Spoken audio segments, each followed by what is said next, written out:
Mas aí a gente tem a inserção de uma música no início do carnaval, onde a gente tem um viés de levar uma mensagem da classe trabalhadora, né? A gente tem ali uma mensagem que não é... que carrega algo muito sério, né? E qual seria, assim, como é que a gente pode pensar nessa relação do samba com o carnaval? Porque pra gente parece algo muito natural, né? Mas quando a gente pensa na origem do carnaval que a Flávia falou, os outros carnavais a gente não vai ter essa junção natural com o samba. E quando, acredito que no imaginário lá fora, quando se pensa no carnaval brasileiro, se pensa no carnaval e no samba, né? Como é que a gente pode falar desse match perfeito? A origem do carnaval, como festa, como a gente conhece no Rio de Janeiro, ela tem origem nas culturas de matriz africana.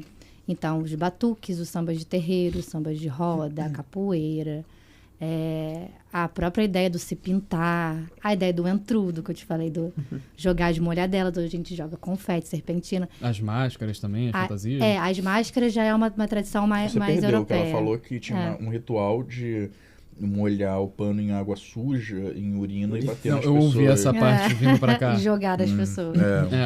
Por que a gente perdeu esse ritual?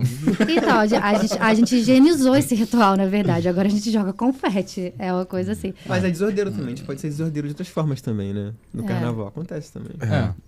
Assim, a urina ainda é presente. Então, ou seja, você vê, né, no ritual tudo se transforma, né? A gente vai falar da genealogia da urina no carnaval. Né? Adorei isso mesmo. Vamos só falar de urina a partir de agora, 1h30. Não, e tem várias... A gente pega uns documentos para estudar e a gente pega várias...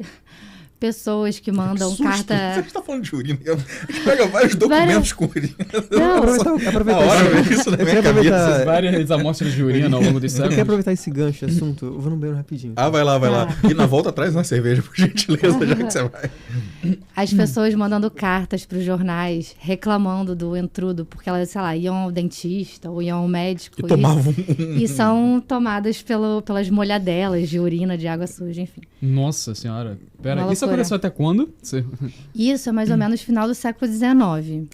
O entrudo, pra gente definir o entrudo, ele diz que ele nasce e morre ilegal. Ele sempre foi ilegal, sempre foi proibido pelo Código de Condutas, mas ele sempre aconteceu. Há algum ritual hoje que esteja no mesmo lugar do entrudo? É o carnaval, porque na verdade a festa do carnaval ela acabou aglutinando essa prática e a gente chamou hoje tudo de carnaval.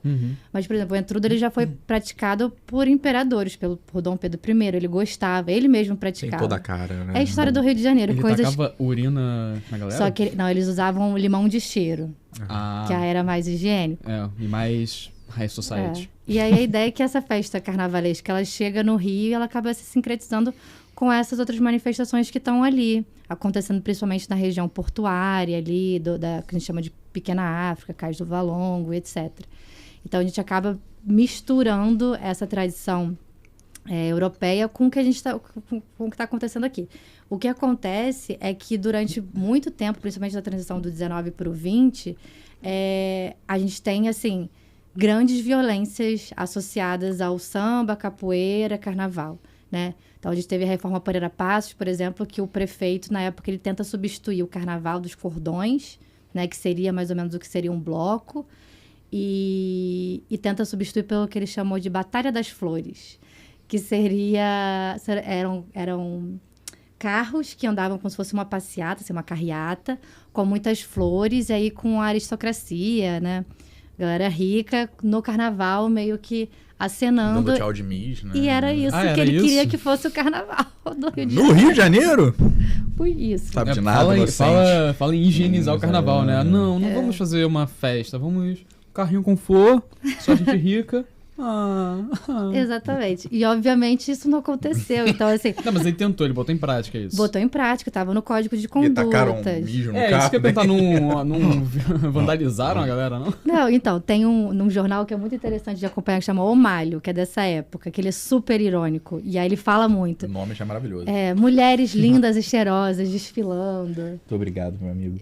E contam dessas outras manifestações que vão acontecendo meio que na contramão dessa lei. Então, a história do carnaval é uma história de uma festa que resistiu a muita violência, muita opressão. Tentou ser reprimida do de Estado. várias... Isso. Reprimida não, oprimida, né? De várias formas diferentes. Até ali o começo do 20, né, 1920, mais ou menos, até 1930, a gente ainda tinha essas manifestações sendo muito reprimidas pela polícia, por órgãos do Estado, etc.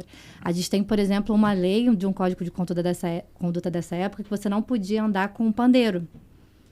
Qualquer um que andasse com um pandeiro pelas ruas do Rio de Janeiro era preso, por exemplo. Isso foi uma... que legal. Isso era estrito a por ser um instrumento de carnaval, desse carnaval arruaceiro e tal? Ou tinha alguma coisa a ver com o que rolou também nos Estados Unidos de tentar eliminar os instrumentos de matriz africana?